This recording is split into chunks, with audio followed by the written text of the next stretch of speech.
요한복음 14장을 펼쳐보면 정말 아름다운 약속 하나를 발견하게 되는데요. 오늘은 바로 그 이야기를 좀 더 깊이 들여다볼까 합니다. 이야기의 시작은 이렇습니다. 분위기가 좀 무거워요. 예수님께서 제자들한테 곧 떠날 거라고 말씀하신 직후거든요. 심지어 그들 중 가장 열심이었던 베드로마저 주님을 부인할 거라는 정말 충격적인 예언을 들은 상태죠. 제자들의 마음이 어땠을까요? 불안하고 두렵고 정말 막막했을 겁니다. 자, 그럼 제자들이 왜 이렇게까지 근심에 빠졌을까요? 그 이유를 좀 파고 들어가 보죠. 바로 직전에 베드로가 뭐라고 했냐면 주님을 위해서라면 제 목숨이라도 버리겠습니다. 이렇게 아주 자신만만하게 외쳤거든요. 그런데 바로 그 베드로가 주님을 부인할 거라는 말을 들었으니 제자들은 완전히 충격에 빠진 거죠. 아, 우리가 믿었던 우리의 의지, 우리의 충성심이 이렇게나 보잘것없구나. 이걸 깨닫는 순간 그들의 세계가 흔들리기 시작한 겁니다. 보세요. 제자들은 계속해서 자기 자신을 붙들려고 했어요. 내 힘, 내 지혜, 예수를 따르겠다는 내 능력, 여기에 모든 걸 걸었던 거죠. 하지만 예수님은 완전히 다른 해법을 제시하십니다. 너희 자신을 믿지 마. 나를 믿고 아버지를 믿어라. 초점을 완전히 바꾸라는 거예요. 자기 자신에게서 하나님께로 말이죠.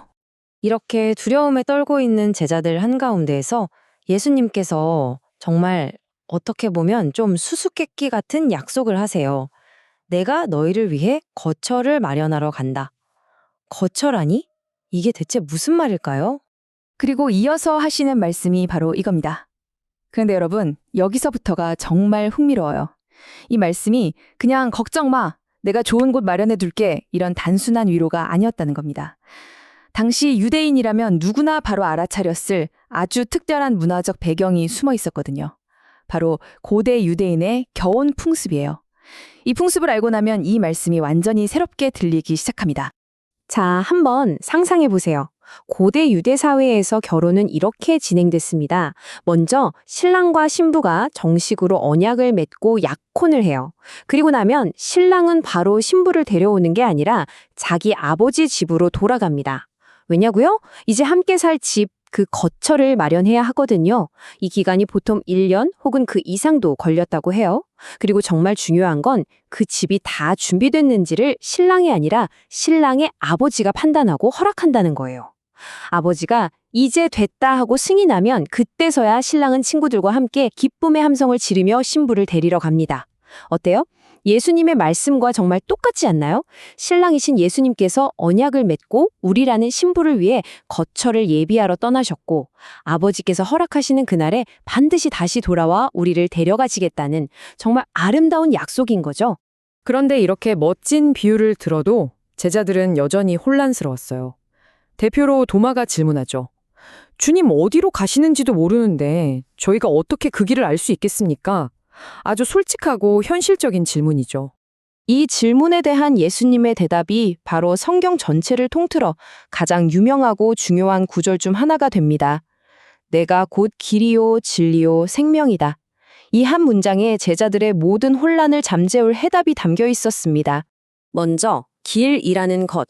이건 단순히 저쪽으로 가세요 하고 방향을 알려주는 가이드가 아니에요. 예수님 자신이 신랑에게로 갈 수 있는 유일한 통로이자 경로 그 자체라는 뜻입니다. 다른 길은 없다는 거죠. 신부인 우리가 신랑을 만나러 가려면 반드시 예수님이라는 길을 통해서만 갈 수 있다는 선언입니다. 그리고 진리. 신랑의 약속이 그냥 막연한 희망사항이 아니라는 겁니다. 이건 아버지의 사랑과 신랑의 언약이라는 절대 변하지 않는 궁극적인 실체, 즉 진리라는 거죠. 신랑은 절대 거짓말을 하거나 약속을 어기지 않는다는 그런 확신을 주는 단어입니다. 마지막으로 생명. 이건 이 모든 약속의 완성입니다. 신부가 마침내 신랑과 함께 그 예비된 집에서 영원히 함께하며 누리는 그 관계, 그 연합. 그것이 바로 생명이죠. 자, 그러니까 핵심은 명확합니다. 아버지 집으로 가는 길은 여러 갈래가 아니에요. 오직 아들이라는 단 하나의 길을 통해서 그분의 진리된 약속을 믿고 영원한 생명을 얻게 된다는 것. 이겁니다. 이야기는 여기서 끝나지 않습니다. 예수님은 한 걸음 더 나아가세요. 신랑을 기다리는 신부에게, 그러니까 제자들에게 아주 놀라운 새로운 사명을 주십니다. 정말 놀라운 말씀을 하시죠. 나를 믿는 사람은 내가 하는 일을 할 뿐만 아니라 그보다 더 큰 일도 할 거라고요. 아니, 잠깐만요. 예수님보다 더 큰 일이요? 이게 대체 가능한 일일까요? 무슨 뜻일까요? 여기서 더 크다는 게 예수님보다 더 대단한 기적을 행한다거나 더 강력한 능력을 갖게 된다는 의미는 아닙니다. 이건 범위와 규모에 대한 이야기예요. 생각해 보세요. 예수님은 이스라엘이라는 한정된 지역에서 3년이라는 시간 동안 사역하셨죠. 하지만 이제 그분의 영을 받은 제자들, 즉 신부인 교회는 어떻게 될까요? 전 세계로 뻗어나가게 됩니다. 예수님이 직접 만나셨던 사람보다 훨씬 더 많은 사람들에게 이 복음의 메시지를 전하게 될 거라는 거죠. 바로 이게 더 큰 일의 진짜 의미입니다. 신랑이 돌아오기 전까지 신부가 감당해야 할 위대한 사명인 셈이죠. 자, 이제 처음으로 돌아가서 이 모든 걸 하나로 묶어보죠. 이야기는 제자들의 근심과 두려움에서 시작됐습니다.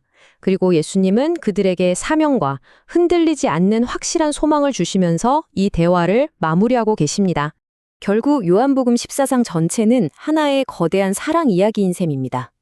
약속을 하고 신부를 위해 집을 준비하고 그 신부가 돌아올 신랑을 기다리는 동안 목적을 가지고 살아갈 수 있도록 힘을 주시는 한 신랑의 이야기 말이죠.